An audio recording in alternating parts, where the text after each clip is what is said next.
నొప్పితో బాధపడుతున్న దివంగత ప్రపంచ ప్రఖ్యాత chess grand master Bobby Fischer Amrutanjan ఉందా అని అడిగాడు. దానికి మన గ్రాండ్ మాస్టర్ విశ్వనాథన్ ఆనంద్ ఒకంత ఆశ్చర్యపోయాడు. ఐస్లాండ్ లో అది దొరకడం లేదు, నీ వద్ద ఏమైనా అందుబాటులో ఉందా అనే బాబీ ఫిషర్ ప్రశ్న ఆనంద్ ను ఆశ్చర్యకితుని చేసింది. అంతలా ప్రపంచాన్ని చుట్టి వచ్చిన ఆ అమృతాంజన్ రూపకర్త ఎవరో నేటి వారందరికీ తెలుసో లేదో మరి. తెలియని వాళ్లతో పాటు తెలిసినోళ్ళు ఓసారి గుర్తు చేసుకునేందుకు ఓ లుక్ వేయొచ్చు. ఆల్మోస్ట్ ఇప్పుడున్న జనరేషన్ తో సహా 1980-90వ దశకంలో అమృతాంజన్ లేని ఏ ఇంటిని ఊహించుకోలేము. దాదాపు తెలియని వారెవరూ ఉండకపోవచ్చు కూడా. పసుపు రంగులో ఓ చిన్న సీసాలో కనిపించే ఆ ఔషధం ఎందరికో తలనొప్పినే కాదు, ఒళ్ళ నొప్పులని కూడా దూరం చేస్తుందనే నమ్మకమే. ఇంటింటా అమృతాంజన్ సీసాకు స్థానం ఉండడానికి గల కారణం ఏ మరాఠో ఇతర భాషో అన్నట్టుగా వినిపించే అమృతాంజన్ ను కనిపెట్టింది మాత్రం మన తెలుగువాడు. స్వాతంత్ర సమరయోధుడు, సంఘ సంస్కర్త, ది గ్రేట్ ఆంధ్రపత్రిక వ్యవస్థాపకుడు, పాత్రికేయుడైన కాశీనాథుని నాగేశ్వరరావు అనే విషయం ఎందరికి తెలుసు? మహాత్మా గాంధీతో కలిసి ఉద్యమాల్లో పాల్గొన్న నాగేశ్వరరావు పంతులది ఆంధ్రప్రదేశ్ ప్రత్యేక రాష్ట్ర ఏర్పాటులో కూడా కీలక పాత్ర. 1867లో ఆంధ్రప్రదేశ్ లోని కృష్ణా జిల్లాలో జన్మించిన నాగేశ్వరరావు పంతులు ప్రాథమిక విద్యను పూర్తి చేసి మద్రాసు క్రిస్టియన్ కాలేజీ నుండి గ్రాడ్యుయేషన్ కంప్లీట్ చేశారు. ఆ తర్వాత మందులు తయారు చేసి అమ్మే అపోథికరీ వ్యాపారం వైపు మళ్లారు. నాటి కలకత్తాలో ఔషధాలను ఎలా రూపొందించాలో ప్రాథమిక శిక్షణ పొందారు. ఆ తర్వాత ముంబైలోని యూరోపియన్ సంస్థ అయిన విలీనియం అండ్ కంపెనీలో పనిచేశారు. అక్కడే పంతులు ఔషధాల తయారీలో ప్రొఫెషనల్ గా తయారై ఆ కంపెనీ యజమాని దాన్ని వదిలేసి యూరోప్ వెళ్లిపోవడంతో కాశీనాథుని మాస్టరే యజమానయ్యారు. కానీ తానే సొంతంగా ఏదైనా కొత్తగా కనిపెట్టాలన్న తపనతో ఉండే కాశీనాథుని నాగేశ్వరరావు పంతులపై ప్రముఖ సంఘ సంస్కర్త కందుకూరి వీరేశలింగం ప్రభావం కూడా కనిపించేది.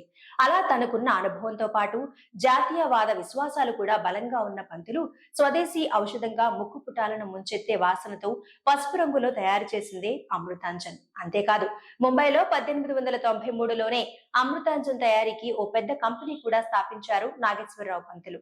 అయితే ఒక ఉత్పత్తిని తీసుకురావడం వేరు, మార్కెటింగ్ వేరు. ఉత్పత్తి చేయడానికి ఫార్ములాకు ఎంత మేధస్సు అవసరమో దాన్ని ప్రజల్లోకి తీసుకెళ్లేందుకు మార్కెటింగ్ నైపుణ్యం అంతే అవసరం.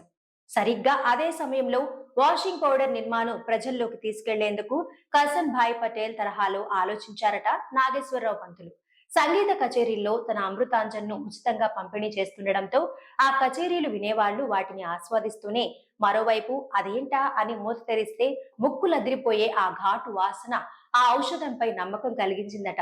జస్ట్ 10 అణాల ప్రారంభ ధర కలిగిన అమృతాంజన్ ఆ తర్వాత కాశీనాథుని నాగేశ్వరరావును లక్షాధికారుడు చేసింది. అయితే అమృతాంజన్ కేవలం తలనొప్పికి, ఒళ్ల నొప్పులకు ఉపశమనంగానో తన వ్యాపారాన్ని స్వదేశీ ఔషధం అనే పేరుతో మార్కెటింగ్ చేసుకుని డబ్బు సంపాదనకో మాత్రమే నాగేశ్వరరావు పంతులు ఉపయోగించుకోలేదు. ఆంధ్ర రాష్ట్ర అవతరణ కోసం జరిగిన ఉద్యమంలోనూ కాశీనాథుని పాత్రంతో ఆయన మేధస్సు నుంచి పుట్టుకొచ్చిన అమృతాంజన్ ఔషధ పాత్ర అంతే. ముంబైలో ఉండే తెలుగు ప్రజలతో పాటు తన అమృతాంజన్ లిమిటెడ్ కంపెనీలో ఉన్న వారికి తెలుగు ప్రజల ఆకాంక్ష అయిన ప్రత్యేక ఆంధ్ర రాష్ట్ర అవతరణ ఆవశ్యకతను నూరిపోశారు. 1908లో ఆంధ్రపత్రిక అనే వారపత్రికను ముంబై కేంద్రంగా ప్రారంభించిన కాశీనాథుని నాగేశ్వరరావు 5 ఏళ్లలో ఆ పత్రిక బాగా ప్రాచుర్యం పొందడంతో దాన్ని 1936లో మద్రాసుకు మార్చేశారు. అక్కడైతే ఎక్కువ మంది జనాభాకు రీచ్ ఉంటుందని యోచించిన పంతులు దాన్ని మద్రాసుకు మార్చాక ఆ వార్తాపత్రిక కాస్త దినపత్రికగా మారింది. ఆ తర్వాత ఉద్వేగభరితమైన కథనాలతో అప్పట్లో సంచలనం సృష్టించింది. చెన్నైలోని నాగేశ్వరరావు నివాసమైన శ్రీబాగ్ లోనే చారిత్రాత్మక శ్రీబాగ్ వడంబడిక కుదిరింది. కోస్తా, రాయలసీమ నాయకుల మధ్య కుదిరిన ఈ వడంబడిక ద్వారా ఆంధ్ర రాష్ట్ర ఏర్పాటుకు మార్గం సుగమమైంది.